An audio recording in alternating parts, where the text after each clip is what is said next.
Professor S S ತೋಬರ್ ಗುರುಗಳಿಂದ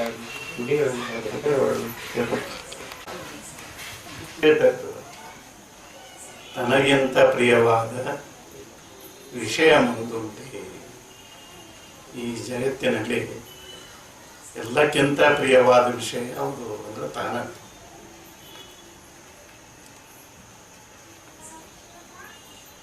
ಎಲ್ಲವನ್ನು ವಿಚಾರಿಸಿ ನೋಡಲು ಇನ್ನೆಲ್ಲಿಯೂ ಇಲ್ಲದ ಪ್ರೇಮವು ಎಲ್ಲಿ ನೆಲೆಸುವುದು?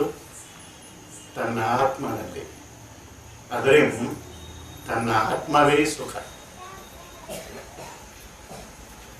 ನಾವು ಈ ಪ್ರಪಂಚದಲ್ಲಿ ಏನೆಲ್ಲ ವಸ್ತುಗಳನ್ನು ಪ್ರೇಮ ಮಾಡ್ತೀವಿ. ಯಾಕೆ ಪ್ರೇಮ ಮಾಡ್ತೀವಿ?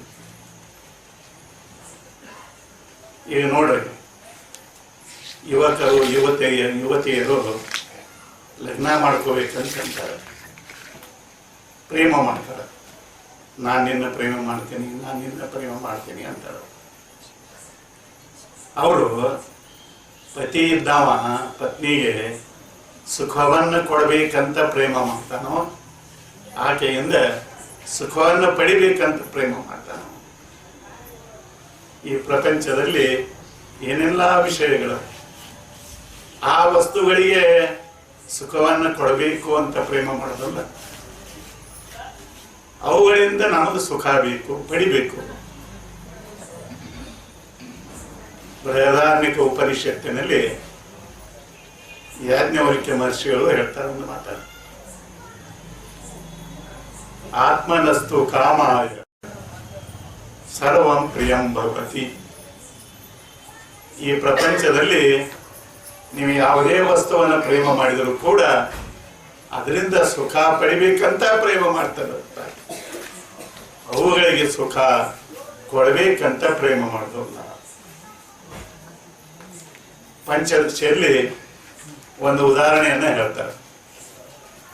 ಒಬ್ಬ ಅಜ್ಜ ಅವ ಕ್ಷೌರ ಮಾಡ್ಕೊಂಡಿರ್ಬೇಕು. ಮನೆಯೊಳಗೆ ಮೊಮ್ಮಗಿದ್ದಂತೆ. ಆ ಮೊಮ್ಮಗ ಒಂದು 3-4 ದಿವಸ ಆಗಿತ್ತು ಕ್ಷೌರ ಮಾಡ್ಕೋದ. ಅವೆಲ್ಲ ಮತ್ತೆ ಬಿರ್ಸಿರ್ತಾವ ನೋಡ್ರಿ, ಅವು ಚುಚ್ಚುವಂಗಿರ್ತಾವ. ಈ ಫುಲ್ ಕೊಯ್ದ್ರೆ ಕೆಳಗೆ ಕಡ್ಡಿ ಉಳಿದಿರ್ತಾವಲ್ಲ, ಆ ಕಡ್ಡಿ ಮ್ಯಾಗ ಅಡ್ಡಾಡಿದ್ರೆ ಕಚ ಕಚ ಕಚ ಸುತ್ತಾವ. ಆ ರೀತಿಗೆ ಅವೆಲ್ಲ ಬೆಳೆದು ಬಂದಿದ್ದು. ನಾವು ಮೊಮ್ಮಗ ಮುದ್ದು ಕೊಡ್ತಿದ್ದ, ಅದು ಅಳ್ತಿರ್ತಾರೆ, ಚಿಟ್ಟನೆ ಚೀರ್ತಿರ್ತಾರೆ. ಚೀರುವಲ್ಲ ನಾವು, ಯಾಕಂದ್ರೆ ಆ ಮಕ್ಕಳ ಗಲ್ಲಗಳು ಈ ಮಾವಿನ ಚಿಗರಿಯಲ್ಲಿ ಇರ್ತಾವಲ್ಲ, ಅಷ್ಟೇ ಎಲ್ಲ ಮಿದುಗಿರ್ತಾವ, ಮೆತ್ತಗಿರ್ತಾವ. ಆ ಅಜ್ಜ ಏನಂದ, ನನಗೆ ಮೆತ್ತಗೆ ಹತ್ತಿ ನನಗೊಂದು ಸುಖ ಸಿಕ್ಕರೆ ಸಾಕು. ಆ ಕೂಸು ಅಳವಲ್ದು. ಯಾಕಂದ್ರೆ ಇದರ ಅರ್ಥ ಏನು ಅಂದ್ರೆ ನನಗೆ ಸುಖ ಸಿಗುತ್ತೆ. ಆತ್ಮನಸ್ತು ಕಾಮಾಯ ಸರ್ವಂ ಪ್ರಿಯಂ ಭವತಿ. ಅದಕ್ಕಾಗಿ ಈಗ ನೋಡಿ, ಸಾಮಾನ್ಯವಾಗಿ ವಿಷಯಗಳಿಂದಲೇ ನಾವು ಸುಖ ಪಡಿಬೇಕಂತ ಪ್ರಯತ್ನ ಮಾಡ್ತೀವಿ. ಶಬ್ದ, ಸ್ಪರ್ಶ, ರೂಪ, ರಸ, ಗಂಧ ಇವುಗಳಿಂದ ಸುಖ ಪಡಿಬೇಕು ಅಂತ ಪ್ರೇಮ ಮಾಡ್ತೀವಿ. ಯಾಕೆ ಪ್ರೇಮ ಮಾಡ್ತೀವಿ ಅಂದ್ರೆ ಅವುಗಳ ಒಳಗೆ ಸುಖ ಅದ ಅಂತ. ಆದ್ರೆ ಮಹಾಪುರುಷರು ಹೇಳ್ತಾರೆ, ಇಲ್ಲೋ ಅವುಗಳ ಒಳಗಿಲ್ಲ, ನಿನ್ನ ಸ್ವರೂಪದೊಳಗನ ಸುಖ ಅದ. ನಿನಗೆ ಭ್ರಾಂತಿ ಆಗ್ಯದ, ಅವುಗಳ ಒಳಗದ ಅಂತ ಭ್ರಾಂತಿ ಆಗ್ಯದ. ಮತ್ತ ಅವುಗಳ ಒಳಗದ ಅಂದ್ರೆ ಮತ್ತ ಅವು ಬೇಜಾರು ಯಾಕೆ ಆಗ್ತಾವ? ಯಾವ್ದು ಬೇಜಾರಾಗೋದಿಲ್ಲ ಹೇಳ್ರಿ ಈ ಜಗತ್ತಿನೊಳಗ? ಯಾವ ಶಬ್ದ ಬೇಜಾರಾಗೋದಿಲ್ಲ, ಯಾವುದು ಸ್ಪರ್ಶ ಬೇಜಾರಾಗೋದಿಲ್ಲ, ರೂಪ, ರಸ, ಗಂಧ ಯಾವ ಬೇಜಾರಾಗೋದಿಲ್ಲ, ಎಲ್ಲ ಬೇಜಾರಾಗ್ತಾವ. ಅವುಗಳ ಒಳಗ ಸುಖ ಇಲ್ಲ. ಅದು ಈ ಜೀವನಾರಿ ಹೇಳ್ತಾರೆ, ರಾಗ ವಿಷಯ ಸಿದ್ಧಿಯಾಗಲಿ ಸಾತ್ವಿಕ ಬುದ್ಧಿ ಯೋಗದೊಡನೆ ಜೀವ ಭೋಗ ಎನಿಸಿ ತೋರ್ಪ ಸುಖವೇ ನಿಜ ಸುಖವೇ ನಿಖಿಲವೆನಿಸದೆ ಏಕಮುಖವಾಗಿರನ್ನೋರು. ಈಗ ನೋಡ್ರಿ, ಇದು ಒಂದು ಕಾರ್ಯಕ್ರಮ, ಏನಾದರೂ ಸಿಹಿ ಅಡಿಗೆಯನ್ನು ಮಾಡಿರ್ತಾರೆ. ಅವಾಗ ನಾವೇನಂತೀವಿ, ಇಲ್ಲ ಅದನ್ನು ತಿನ್ನಬೇಕು ಅಂತ ಆಶಾ, ರಾಗ ವಿಷಯ ಸಿದ್ಧಿಯ, ಅವಾಗ ಅದು ಬೇಕು ಅದು ಬೇಕು ಬೇಕು ಅಂತೀವಿ. ಬೇಕು ಬೇಕು ಅಂದಾಗ ನಮ್ಮ ಮನಸ್ಸು ಏನಾಗ್ತದೆ, ಚಂಚಲ ಆದ ಕೂಡಲೇ ದುಃಖ ಆಗ್ಲಿಕ್ಕೆ ಶುರು. ಸರ್ ಯಾಕೋ ಬೇಕು ಬೇಕು ಅನ್ಲಿಕ್ಕೆ ಕೊಟ್ಟ ಬಿಡೋಣ ತಂದಿಟ್ಟು ಬಿಡ್ತಾರೆ. ತಂದಿಟ್ಟು ಬಿಟ್ಟು ಕೂಡಲೇ ಇನ್ನೂ ತಿಂದಿಲ್ಲ, ಮನಸ್ಸು ಶಾಂತ ಆರಾಮ. ಇಂಥ ಶಾಂತವಾದ ಮನಸ್ಸಿನಲ್ಲಿ ಆರಾಮ ಅನುಭವಕ್ಕೆ ಬರ್ತದಲ್ಲ, ಅದು ಯಾರ ಅನುಭವ ಅಂದ್ರೆ ನಿನ್ನ ಆತ್ಮನ ಆನಂದನ ಅನುಭವ. ಅದ ನಿನಗೂ ಬರ್ತದ ಅಂತೇಗಿದ. ಈಗ ಒಂದು ಕನ್ನಡಿ ಅದ, ಆ ಕನ್ನಡಿ ನೋಡ್ರಿ, ಅದು ಸ್ವಚ್ಛ ಇರಬೇಕು, ಅದು ನಿಶ್ಚಲ ಇರಬೇಕು. ಅವಾಗ ಅದ್ರ ಎದರ ನಿಂತ ನಾವು ನೋಡಿದಾಗ ನಮ್ಮ ಮುಖ ಎಲ್ಲ ಕಾಣಿಸ್ತದೆ, ಸ್ಪಷ್ಟವಾಗಿ ಕಾಣಿಸ್ತದೆ. ಅದೇ ರೀತಿ ಅದೇ ಕನ್ನಡಿ ಚಂಚಲಾಗಿತ್ತು ಅಂದ್ರೆ, ಹೊಲಸಾಗಿತ್ತು ಅಂದ್ರೆ ಕಾಣಬಹುದು. ಆ ಜಡವಾದ ಕನ್ನಡಿಯಲ್ಲಿ ನಮ್ಮ ಜಡವಾದ ಮುಖದ ಪ್ರತಿಬಿಂಬ. ಇದು ಶವ, ಇದು ಸಿದ್ಧಾರೂಢರು ಯಾರು ಭೇಟಿ ಆಗ್ತಾರಲ್ಲ ಅವ್ರಿಗೆ ಹೇಳ್ತಿದ್ರು, ಇಲ್ಲಪ್ಪ ಈ ಶವ ನೀ ಅಲ್ಲೋ, ನೀ ಶಿವಾಜಿ ಅಂತ ಹೇಳ್ತಿದ್ರು. ಸಾಮಾನ್ಯವಾಗಿ ಉಳಿದವರೆಲ್ಲ ಶಿವ ಗುಡ್ದೊಳಗಿದ್ದಾನ, ಶಿವ ಈ ಗುಡ್ದೊಳಗಿದ್ದಾನ ಅಂತ ಹೇಳ್ತಾರ. ಅದಲ್ಲ, ನೀನ ಶಿವ ಇದು. ಈಗ ನೋಡ್ರಿ, ನಾವು ಜೀವಂತ ಹೇಳಿ ಮಾತಾಡ್ತೀವಿ, ಏನ್ರಿ ಅಣ್ಣವ್ರ, ಏನ್ರಿ ಅಕ್ಕವ್ರ ಅಂತ ಮಾತಾಡ್ತೀವಿ. ಪ್ರಾಣವಾಯು ಹೋತಂದ್ರೆ ಯಾಕೆ ಮಾತಾಡೋಲ್ಲ ಅಂದ್ರೆ, ಈ ಶವದೊಳಗಿರುವಂತ ಶಿವ ಮಾತಾಡಮ್ಮ ಹರಿದು ಹೋಗಿದೆ ಅಂದ್ರೆ, ನೀ ಶವ ಅದಿನೋ ಏನು ಶಿವ ಅದಿನೋ? ಜಡವಾದ ಕನ್ನಡಿಯೊಳಗ ಜಡವಾದ ಶವದ ಪ್ರತಿಬಿಂಬ ಆಗ್ತದೆ. ಆದ್ರೆ ಸೂಕ್ಷ್ಮವಾದ ಸುಖವನ್ನು ಹೊಂದುವಂಥ ಕನ್ನಡಿ ಯಾವುದು ಅಂದ್ರೆ ಮನಸ್ಸು. ಆ ಮನಸ್ಸು ಯಾವಾಗ ನಿಶ್ಚಲ ಆಗ್ತದೆ, ಏನೋ ಸಿಹಿ ಅಡಿಗೆ ಮಾಡಿರ್ತಾರೆ, ತಂದಿಟ್ಟು ಕೂಡಲೇ ಯಾವಾಗ ನಿಲ್ತದ, ಅವಾಗ ಮನಸ್ಸು ಯಾವಾಗ ನಿಶ್ಚಲ ಆಗ್ತದ, ಅವಾಗ ಸುಖ ಅನುಭವಕ್ಕೆ ಬರ್ತದೆ. ಅದು ಯಾರ ಸುಖ ಅಂದ್ರೆ, ಅಲ್ಲಿ ಏನ ಪ್ರತಿಬಿಂಬ ಆಗ್ತದೆ ಅಂದ್ರೆ ನಮ್ಮ ಮುಖ ಪ್ರತಿಬಿಂಬ. ಶಿವ ಅಂದ್ರೆ ಆನಂದ, ಆತ್ಮ ಆನಂದ ರೂಪ. ನಮ್ಮ ಸ್ವರೂಪನ ಆ ನಿಶ್ಚಲವಾದ ಕನ್ನಡಿಯೊಳಗ ಅನುಭವಕ್ಕೆ ಬರ್ತದೆ. ಅದಕ್ಕೆ ನೀನ ಆನಂದ ರೂಪದಪ್ಪ. ವಿಚಾರ ಮಾಡಿ ನೋಡು, ಈ ವಿಷಯಗಳ ಒಳಗೆ ಇಲ್ಲ. ಈಗ ನೋಡ್ರಿ, ಇಲ್ಲಿ ಶಿರಾ ಅಡಿಗೆ ಮಾಡ್ಯಾರ ಅಂತ ಇಟ್ಕೊಳ್ರಿ. ಈಗ ಈ ಕಾರ್ಯಕ್ರಮ ಮುಗಿತಕ ಯಾರು ಕೊಡಲ್ಲ ಅಂದ್ರೆ, ಶಿರಾ ಎಲ್ಲ, ಈಗ ಶಿರಾ ಬೇಕು. ಮನ ಚಂಚಲದ ದುಃಖ. ಅಲ್ಲಿ ಹಿಂದಿಡಿ ಯಾರೋ ಮಲ್ಕೊಂಡಾರ ನೋಡ್ರಿ, ನಿದ್ದೆ ಎತ್ತದಲ್ಲಿ. ಮುಂಜಾನಿಂದ ಸಾಯಂಕಾಲ ತಕ್ಕ ಕೆಲಸ ಮಾಡ್ಯಾರ, ದುಡ್ದಾರ, ಮತ್ತೆ ನಿದ್ರೆ ಬಂದಿರ್ತದೆ. ಅವ್ರಿಗೂ ಶಿರ ಇಲ್ಲ, ಆದ್ರೆ ಅವ್ರ ಮನಸ್ಸು ಶಾಂತ ಅದ, ಆರಾಮನ ಅದ. ಏನ್ ಹೇಳ್ತೀವಿ ಹೇಳಪ್ಪ ಅಂತ ಅಂದ್ರೆ, ಶಿರ ಇಲ್ಲ, ಮನಸ್ಸು ಚಂಚಲದ ದುಃಖದ. ಶಿರ ಇಲ್ಲ, ಮನಸ್ಸು ನಿಶ್ಚಲದ ಆರಾಮ. ಈಗ ಶಿರ ತಂದು ಇಟ್ರು ಅಂದ್ರೆ, ಶಿರ ಅದ, ಮನಸ್ಸು ನಿಂತದ, ಅಂತ ಮನಸ್ಸು ನಿಂತದ, ಆರಾಮ. ಇಲ್ರಿ, ನಿಮ್ ಪೈಕಿ ಯಾರೋ ಆರಾಮ ಇರ್ಲಿಲ್ಲ, ಧರ್ಮಸ್ಥಳ ದವಾಖಾನೆ ಹಾಕಿದ್ರು, ಅವ್ರು ದಾಟ್ಕೊಂಡ್ರು ಅಂತ ಸುದ್ದಿ ಬರ್ತದೆ. ಅಲ್ಲಿ ಶಿರ ಅದ, ಯಾರು ಯಾವಾಗ ಎಲ್ಲಿ ಏನಾಗಿ ತೀರ್ಕೊಂಡ್ರು ಅಂದ್ರೆ ಮನ ಚಂಚಲದ ಶಿರ ಅದ, ಮನ ಚಂಚಲದ ದುಃಖ. ಇದರ ಅರ್ಥ ಏನು ಅಂದ್ರೆ ಯಾವಾಗ ಯಾವಾಗ ಮನಸ್ಸು ಚಂಚಲ ಆವಾಗ ದುಃಖ, ಯಾವಾಗ ಯಾವಾಗ ಮನಸ್ಸು ನಿಶ್ಚಲ ಆವಾಗ ಸುಖ. ಆ ನಿಶ್ಚಲವಾದ ಮನಸ್ಸಿನಲ್ಲಿ ನಿನ್ನ ಅನುಭವಕ್ಕೆ ಬರುವಂತ ಏನು ಆನಂದದ ಅದ ನಿನ್ನ ಆರಾಮನು. ನಿನ್ನ ಮ್ಯಾಗ ಪ್ರೇಮ ಮಾಡು. ನಿನ್ನ ಮ್ಯಾಗಂದ್ರ ನಿನ್ನ ನಿಜ ಸ್ವರೂಪದ ಮೇಲೆ ಪ್ರೇಮ ಮಾಡು, ನಿನ್ನ ಆತ್ಮನ ಮೇಲೆ ಪ್ರೇಮ ಮಾಡು.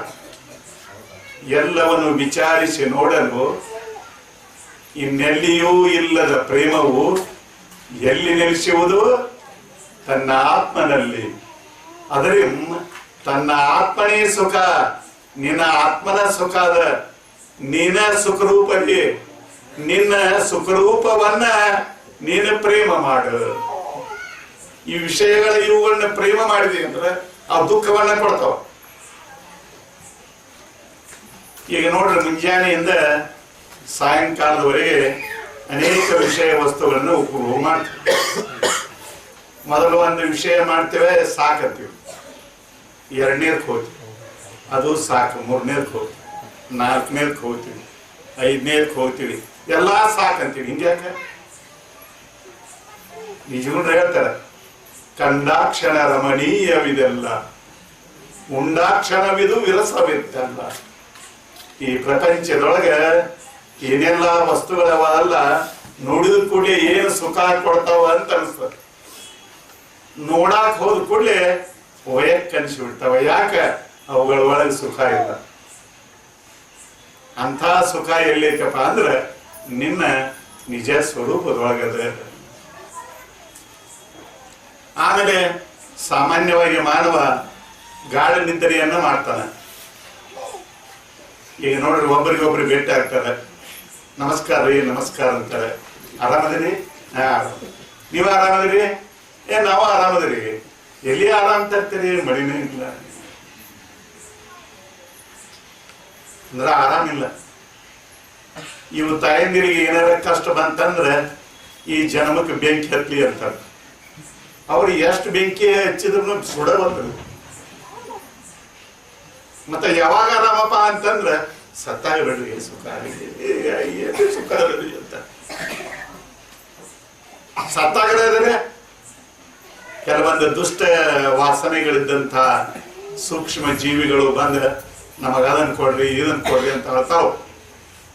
ಪಾಪಾತ್ಮ ಜೀವಿಗಳು ಪಿಶಾಚಿ ರೂಪದಿಂದ ಬಂದು ತಮ್ಮ ದುಃಖವನ್ನು ತೋಡಿಕೊಳ್ಳೋರು. ಸತ್ತಾಗೂ ಆರಾಮಿಲ್ಲ ಅಂತಪ್ಪ. ಮತ್ತೆ ಯಾವಾಗ ಆರಾಮೈತಿ? ಗಾಢ ನಿದ್ರಿ ಒಳಗೆ ಬಂದ ಆರಾಮೈತಿ. ನಾವು ಸಾಮಾನ್ಯವಾಗಿ ಈ ಎಲ್ಲಾ ವಿಷಯ ವಸ್ತುಗಳನ್ನು ಉಪಭೋಗ ಮಾಡಿ ಸುಖ ಪಡಿಬೇಕಂತೀವಿ. ನಿದ್ರೆ ಏನು ಒಂದಿಲ್ಲ, ಶಬ್ದ ಇಲ್ಲ, ಸ್ಪರ್ಶ ಇಲ್ಲ, ರೂಪ ಇಲ್ಲ, ರಸ ಇಲ್ಲ, ಗಂಧ ಇಲ್ಲ, ಪೂರಾ ಆರಾಮೈತಿ. 7-8 ತಾಸುಗಳವರೆಗೆ ಆರಾಮ. ಈ ವ್ಯಾವಹಾರಿಕ ಜಾಗರದೊಳಗೆ ಏನೆಲ್ಲ ವಿಷಯ ವಸ್ತುಗಳನ್ನ ಉಪಭೋಗ ಮಾಡ್ತೀವಿ. ಎಷ್ಟು ಸುಖ ಐತಪ್ಪ ಅಂದ್ರೆ ಏನಂತೀರಿ? ಎಷ್ಟು ಉಳಿದ್ರಿ? ಮುಂಜಾನೆಯಿಂದ ಇಲ್ಲಿ ತನಕ ಏನೆಲ್ಲ ಹೋಗ್ಲಿ ಬಿಡ್ರಿ, ಹುಟ್ಟಿದಂದಿನಿಂದ ಇಲ್ಲಿ ತನಕ ಏನೆಲ್ಲ ವಿಷಯ ವಸ್ತುಗಳನ್ನ ವ್ಯಾವಹಾರಿಕ ಜಾಗರ ಪ್ರಪಂಚದಲ್ಲಿ ನೀವು ಉಪಭೋಗ ಮಾಡಿರಿ. ಎಷ್ಟು ಸುಖ ಅದಂದ್ರೆ ಏನಿಲ್ರಿ, ಇನ್ನೂ ಬೇಕ್ರಿ, ಇನ್ನೂ ಬೇಕ್ರಿ ಅಂತ. ಆದ್ರೆ ಗಾಢವಾದ ನಿದ್ರೆ ಒಳಗೆ ಏನಿಲ್ಲ.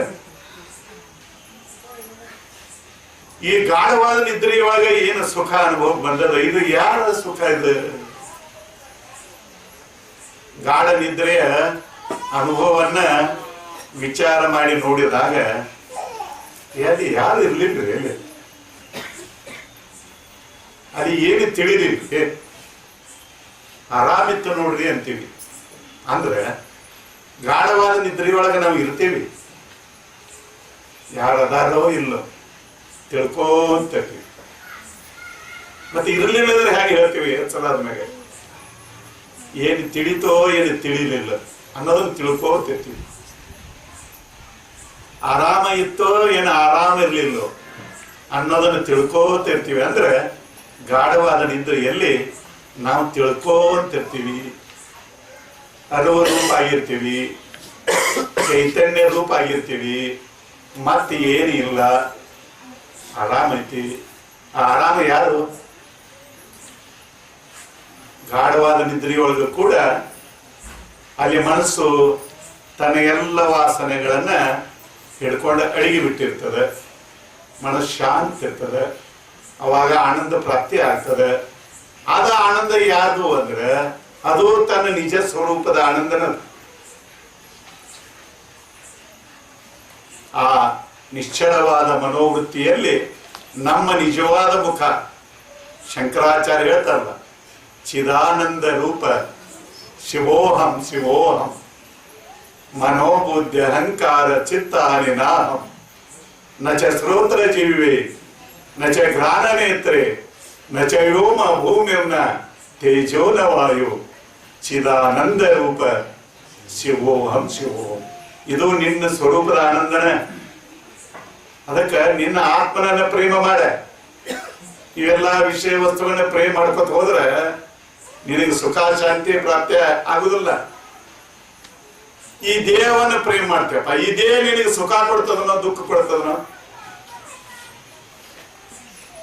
ಈ ದೇಹ ನಾ ಅಂತ ಅಂದೀವಿ, ಏನಾರ ತಿನ್ನಕ್ ಐತೇನ್ರಿ ಅಂತ ಹಸಿರು ಶುರುವಾತ. ಆಗ್ಲೇ ಒಬ್ಬ ಹುಡುಗ ನೀರು ಕೊಡಾಕತ್ತಿದ್ದ, ತಡಿ ಅಂತ ಹೇಳಿದ್ದೆ. ನೀರಡಿಗೆ ಶುರು ಆತ, ಚಳಿ ಶುರು ಆತ. ನಾವು ಆಗ್ಲೇ ಬರ್ಲಿಕ್ಕಿದ್ವಿ, ಮಳಿ ಇತ್ತರಲ್ಲೇ. ಇದೇನು ಕಾರ್ಯಕ್ರಮ ಸಿದ್ಧಾರೂಢ ಸ್ವಾಮೀಜಿಯವರ ಚರಿತ್ರೆಯ ಸಮಾರಂಭ ಏನು ಇದು ಅಂತಂದ್ವಿ. ನಾವು ಇಲ್ಲಿ ಮಳಿದೇ ಇಲ್ಲ, ಚಳಿ ಹತ್ಲಿಕ್ಕೆತ್ತಿತ್ತು. ನಾನು ಕರ್ಲಿಕ್ಕೆ ಒಬ್ಬ ಹುಡುಗ ಬಂದಿದ್ದ, ತೋರಿಸ್ಕೊಂಡೇ ಬಿಟ್ಟಿದ್ದು. ನಾವು ಬರುವಾಗ ಮತ್ತೆ ಕಡಿಮೆ ಆತ, ನಾವು ತೋರಿಸ್ಕೊಂಡಿಲ್ಲ. ನಾವು ತೋರಿಸ್ಕೊಂಡ್ರೆ ಪ್ರವಚನ ಹೇಳಲಿಕ್ಕೆ ಆಗ್ತಿರ್ಲಿಲ್ಲ. ಅಂದ್ರೆ ಈ ಶರೀರ ನಾ ಅಂದ ಕೂಡಲೇ ಚಳಿ ಹತ್ತದ, ಶರೀರ ನಾ ಅಂದ ಕೂಡಲೇ ಸೂರ್ಯನ ಬಿಸಿಲು ಭಾಳ ಐತಿ, ಛತ್ರಿ ಕೊಡಿರ್ತೀವಿ. ಸೆಕೆ ಹಾಕಿತ್ತಂದ್ರೆ ಫ್ಯಾನ್ ಹಾಕಿರಿ ಅಂತಂತೀವಿ. ನಾ ಸಣ್ಣವಿದ್ದಾಗ ನನಗೆ ಗಿಡ್ಡ ಗಿಡ್ಡ ಅಂತಿದ್ರು, ಭಾಳ ದುಃಖ ಆಗ್ತಿತ್ತು ನನಗೆ.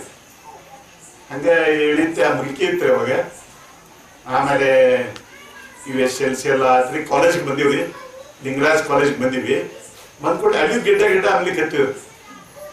ಅವಾಗ ಒಂದು ಪುಸ್ತಕ ಸಿಗ್ತದೆ ನನಗೆ. ಆ ಪುಸ್ತಕದಾಗ ಹಿಡಿತದ, ಅಲ್ಲಪ್ಪ ಈ ಗಿಡ್ಡ ಗಿಡ್ಡ ಅಂತಾರಲ್ಲ, ಏನ ನಿನ್ನ ಶರೀರಕ್ಕೆ ಗಿಡ್ಡ ಗಿಡ್ಡ ಅಂತಾರೋ ಏನು ನಿನಗ ಗಿಡ್ಡ ಗಿಡ್ಡ ಅಂತಾರೋ? ಈ ಶರೀರ ಗಿಡ್ಡ ಉದ್ದಾದ, ಇದ್ರಾಗಿರುವಂತ ಅರಿವು ಚೈತನ್ಯ ಉದ್ದದನೋ ಏನು ಗಿಡ್ಡದನೋ, ಅದು ನೀನು ಕಣ್ಣಿಗೆ ಕಾಣ್ತದನೋ? ಈಗ ದಾಟ್ಕೊಂಡ್ರಿ. ಒಂದ್ 2 ಮಿನಿಟ್ ಮೊದಲ ಬಂದಿದ್ರೆ ಅವರು ಕೂಡ ಮಾತಾಡಿದ್ರಿ ಅಂದ್ರೆ ಕಾಣಿ. ಈಗ ದಾಟ್ಕೊಂಡ್ರಿ, ಹೊರಟ ನೋಡ್ರಿ, ಅಲ್ಲಿ ಕಾಣಿಸ್ತಾನೇನ್ರವ? ಕಾಣು.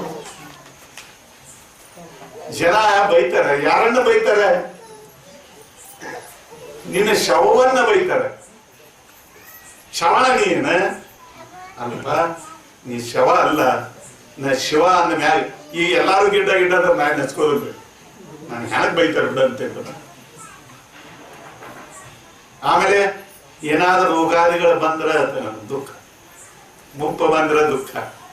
ಈ ಶರೀರ ನಾ ಅಂದ್ಕೊಂಡು ಏನಾದ್ರು ತಿನ್ಬೇಕು, ಕೊಡ್ಬೇಕು, ನೋಡ್ಬೇಕು ಅಂತ ಆಶಯದಿಂದ ದುಃಖ. ಆಮೇಲೆ ನಾ ಸಾಯ್ತೇನೆಪ್ಪ, ನಾ ಸಾಯ್ತೀನಿ, ನಿಮ್ಮನ್ನೆಲ್ಲ ಬಿಟ್ಟ ಹೆಂಗ ಸಾಯ್ಲಿ ಅನ್ನುವಂತ ದುಃಖ. ಅದಕ್ಕೆ ಈ ಶರೀರ ರೂಪ ಇದ್ದಿ ಅಂದ್ರೆ ನಿನಗೆ ಸುಖ ಇಲ್ಲೋ? ಅದಕ್ಕೆ ಈ ಶರೀರವನ್ನ ನೀ ಪ್ರೇಮ ಮಾಡಬೇಡ, ನಿನ್ನ ನಿಜ ಸ್ವರೂಪವನ್ನ ಪ್ರೇಮ ಮಾಡ. ನೀನು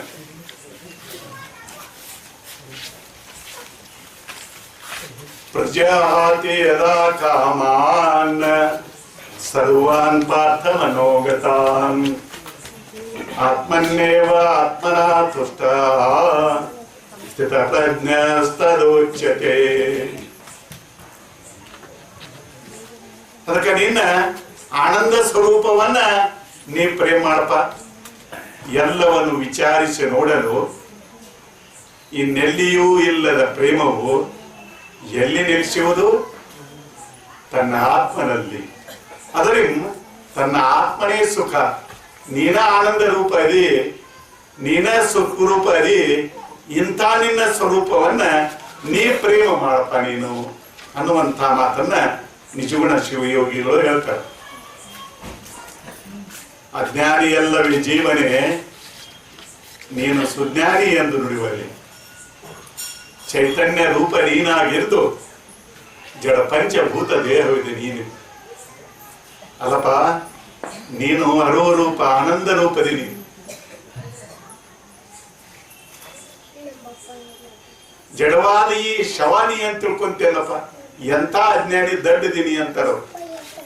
ಅಜ್ಞಾನಿ ಅಲ್ಲವೇ ಜೀವನೇ, ನೀನು ಸುಜ್ಞಾನಿ ಎಂದು ನುಡಿವರೆ. ಚೈತನ್ಯ ರೂಪ ತಾನಾಗಿರ್ದು ಜಡ ಪಂಚಭೂತ ದೇಹವಿದೆ ನೀನೆಂಬೆ. ಈ ಮಣ್ಣು, ನೀರು, ಗಾಳಿ, ಬೆಂಕಿ, ಆಕಾಶಗಳಿಂದ ನಿರ್ಮಾಣವಾದಂಥ, ಆಗಲೇ ಶಿವಮೂರ್ತಿ ಸ್ವಾಮೀಜಿಯವರು ಹೇಳಿಲ್ಲ ಬಿದಿರು ಕೋಟೆ ಅಂತ. ಇವು ಎಲ್ಲ ಬಂದ್ರೆ ಬಿದಿರು ಇದ್ದಂಗ್ರಿ. ಇವು ಮಾಂಸಖಂಡಗಳು, ಇವು ರಕ್ತ ಇರ್ತದಲ್ಲ, ಇದೆಲ್ಲ ನೀರು ರಾಡಿ ಕಲಸಿ ಇದನ್ನ ಶರೀರವನ್ನು ಮಾಡ್ಯಾರ. ಭೂತ ನಿರ್ಮಲ ನಿಜ ತತ್ವಮಯನಾಗಿ ಸೂತಕಾರಿ ವಿಧಿ ಬಿಡಿದಿರ್ತೆ. ನೀ ಎಷ್ಟು ಸ್ವಚ್ಛ ಅಪ್ಪ. ಈ ಶರೀರ ನೋಡು ಎಷ್ಟು ದುರ್ಗಂಧಮಯ ಅದ. ಅತಿ ರುಚಿಕರವಾದ ಅನ್ನವನ್ನ ಮಲವನ್ನು ಮಾಡಿಬಿಡ್ತದೆ. ನೀ ಎಷ್ಟು ಸ್ವಚ್ಛದಿ. ಭೂತ ನಿರ್ಮಲ ನಿಜ ತತ್ವಮಯನಾಗಿ ಸೂತಕಾರಿ ವಿಧಿ ಬಿಡಿದಿರ್ತೆ. ಜನನ ಸೂತಕ, ಮರಣ ಸೂತಕ ಮುಂತಾದ ಪಂಚಸೂತಕಗಳು ನಿನಗದಾವಂತ ತಿಳ್ಕೊಂಡಿ. ಮೂರವಸ್ಥೆಗಳು ಒಂದರೊಳಗೆ ಒಂದಿಲ್ಲ. ಮೂರವಸ್ಥೆಯನ್ನು ಅರಿವುತ್ತ ಬೇರೆ ಸಾಕ್ಷಿಕ ತಾನಾಗಿರ್ದು ಸಂಸ್ಕೃತಿ ದೂರಿಗೀಡಾಗಿ ಒಳಗಡೆ. ಅಜ್ಞಾನಿ ಅಲ್ಲವೇ ಜೀವನೇ, ನೀನು ಸುಜ್ಞಾನಿ ಎಂದು ನುಡಿವರೆ. ಈಗ ನೋಡ್ರಿ, ಒಂದು ವ್ಯಾವಹಾರಿಕ ಜಾಗ್ರ. ಈ ದೇಹ, ಈ ಪ್ರಪಂಚವನ್ನ ತಿಳ್ಕೊಳ್ತೀವಿ. ಆಮೇಲೆ ಹಂಗ ನಿದ್ರೆಗೆ ಹೋಗ್ತೀವಿ, ಅಲ್ಲಿ ಕನಸು ಬೀಳ್ತದೆ. ಕನಸಿನ ದೇಹ ಪ್ರಪಂಚವನ್ನ ತಿಳಿತೀವಿ. ಆಮೇಲೆ ಗಾಢವಾದ ನಿದ್ರೆ ಹತ್ತದೆ. ಏನ್ರಿ ಆರಾಮ್ ಇತ್ರಿ ಅಂತ ನಿದ್ರೆಯನ್ನು ತಿಳಿತೀವಿ. ಆದ್ರೆ ಈ ದೇಹ ನಾ ಆದ್ರೆ ಕನಸು ತಿಳಿಯಾಕ ಬರೋದು. ಕನಸಿನ ದೇಹನ ಆದ್ರೆ ಜಾಗೃತಿ ಹೇಳಿಯಾಕ ಬರೋದು. ಇವು ಎರಡು ಅಲ್ಲಪ್ಪ ಅಂದ್ರು ನಿದ್ರಿ ತಿಳಿಯಾಕ ಬರೋದಿಲ್ಲ. ನಿದ್ರೆಯೊಳಗ ಇವು ಎರಡೂ ಇಲ್ಲ. ನೀ ಏನದಿಯಪ್ಪ ಅಂದ್ರ ಬೇರೆ ಸಾಕ್ಷಿಕ ತಾನ. ಈಗ ಟಿವಿ ಸ್ಕ್ರೀನ್ ಇರ್ತದ ನೋಡ್ರಿ, ಏನೆಲ್ಲಾ ಚಿತ್ರಗಳು ಕಾಣಿಸ್ತವ. ಟಿವಿ ಸ್ಕ್ರೀನ್ ಆಧಾರ ಇರ್ತದ. ಹಂಗನೇ ಇದಿ. ಸಾಕ್ಷಿ ಚೇತ ಕೇವಲೋ ನಿರ್ಗುಣಶ್ಚ. ಜಾಗ್ರದ ದೇಹ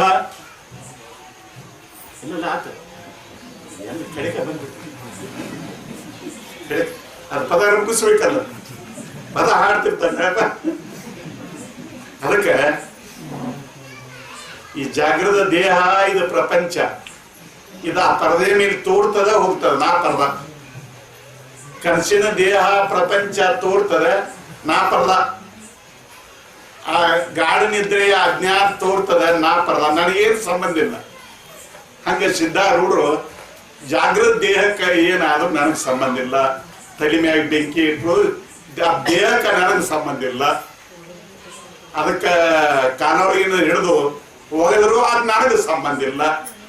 ಅದಕ್ಕೆ ವಿಷ ಹಾಕಿದ್ರು ನನಗೆ ಸಂಬಂಧ ಇಲ್ಲ ಅಂತ ಆ ಸಾಕ್ಷಿ ಚೇತ ಕೇವಲೋ ನಿರ್ಗುಣಶ್ಚ ಆ ಭಾವದೊಳಗಿದ್ದರು. ಚಿತ್ತೊಂದೆಯದು ಗುರು ಶಂಭುಲಿಂಗವೆಂದು ಉತ್ತಮ ಶ್ರುತಿ ಸಾರುತ್ತಿರೆ. ಮತ್ತೆ ನೀ ನೋಡುವನಲ್ಲದೆ ಬರಿದೆ ಮೋಹಿಸು ತಿರ್ಪೆ ನಾಮ ರೂಪವನು. ಕನಸ ಇದು ಮನಸ್ಸನ್ನ ತಯಾರು ಮಾಡಿತ್ತು. ಇದು ಜಾಗ್ರ ಇದನ್ನು ಮನಸ್ಸನ್ನ ತಯಾರು ಮಾಡಿತ್ತು. ಅಜ್ಞಾನಂತೀಯ ನನಗೆ ಏನ್ ತಿಳಿವದ್ರಿ ಅಂತೇಳಿ ತಿಳಿವಲ್ಲನ್ನುವಂತ ಅಜ್ಞಾನನೂ ನನಗಿಲ್ಲ. ನಾ ಅದನ್ನು ತಿಳಿತೀನಿ. ಅಜ್ಞಾನನೇ ಇಲ್ಲ ನನಗೆ, ಅರಿವು ರೂಪನ ಇದ್ದೀನಿ. ಹಿಂಗ ಕನಸನೂ ಇಲ್ಲ, ಜಾಗರಣೂ ಇಲ್ಲ, ನಿದ್ರೆನೂ ಇಲ್ಲ, ನಾನೊಬ್ಬನೇ ಇದ್ದೀನಿ. ಚಿದಾನಂದ ರೂಪ ಶಿವೋ ಚಿತ್ತೊಂದಿಯದು ಗುರು ಶಂಭುಲಿಂಗವೆಂದು ಉತ್ತಮ ಶ್ರುತಿ ಸಾರುತ್ತಿರೆ, ಮತ್ತೆ ನೀನೋರ್ವನಲ್ಲದೆ ಬರಿದೆ ಮೋಹಿಸುತ್ತಿರ್ಪೆ ನಾಮ ರೂಪವನ್ನು. ಏನ್ರಿ ಅಪ್ಪ ಇದೆಲ್ಲ ಹಾವು ಚೇಳೆಲ್ಲ ಅದಾವ, ಅವೆಲ್ಲ ನಾನನು, ಎಲ್ಲಾದ್ರಾಗ ನಾನದೀನಿ ಅಂತ ಸಿದ್ಧಾರೂಢರು ಇದ್ದ ತೋರಿಸಿ ಹೋಗ್ಬಿಟ್ಟಾರ. ಅದಕ್ಕೆ ಇಂಥ ಹಿಂಗೆಲ್ಲ ವಿಚಾರ ಮಾಡಿ ನೋಡಿದ್ರೆ ತಿಳಿತೈತೆ. ನಾನ ಆನಂದ ರೂಪದೀನಿ, ನಾನ ಚೈತನ್ಯದೀನಿ, ಎಲ್ಲದಕ್ಕೂ ಆಧಾರಭೂತವಾಗಿದ್ದೀನಿ. ಆಧಾರವ ಬ್ರಹ್ಮ ಆದೇವಿ ಮಾಯೆ ಅನ್ನುವಂಥದ್ದನ್ನ ನಿಜಗುಣರು ಅನೇಕ ಮಹಾಪುರುಷರು, ಸಿದ್ಧಾರೂಢರು, ಶಿವಾನಂದ ಪಗಳು, ಆತ್ಮಾನಂದ ಪಗಳು ಎಲ್ಲರೂ ಹೇಳ್ತಾ ಬಂದಾರೆ. ಅದಕ್ಕೆ ಇಂಥ ಒಂದು ಸದ್ಗುರು ಸಿದ್ಧಾರೂಢ ಮಹಾಸ್ವಾಮಿಗಳ ಚರಿತ್ರೆಯ ಸಪ್ತಾಹ ಸಮಾರಂಭ. ಇದರೊಳಗ ತನಗಿಂತ ಪ್ರಿಯವಾದ ವಿಷಯವೊಂದುಂಟೆ, ತನ್ನ ಆತ್ಮನಿಗಿಂತ ಪ್ರಿಯವಾದ ವಿಷಯವೊಂದುಂಟೆ ಅನ್ನುವಂಥ ವಿಷಯದ ಕುರಿತು ಇಂಥ ಒಂದು ಕಾರ್ಯಕ್ರಮದೊಳಗೆ ನನ್ನ ಎರಡು ಮಾತುಗಳನ್ನು ವ್ಯಕ್ತಪಡಿಸಲಿಕ್ಕೆ ಅನುವು ಮಾಡಿಕೊಟ್ಟಂಥ ಸಿದ್ಧಾರೂಢ ಸತ್ಸಂಗ ಬಳಗ ಹಾಗೂ ಬೀಳಗಿ ಬಂಧುಗಳು ಮತ್ತು ನೀವೆಲ್ಲ ಶಾಂತವಾಗಿ ಕೂತು ಕೇಳಿದ್ದಕ್ಕೆ ಎಲ್ಲರಿಗೂ ಅನಂತ ಕೃತಜ್ಞತೆ ಅರ್ಪಿಸಿ ನನ್ನೆರಡು ಮಾತುಗಳಿಗೆ ವಿರಾಮ.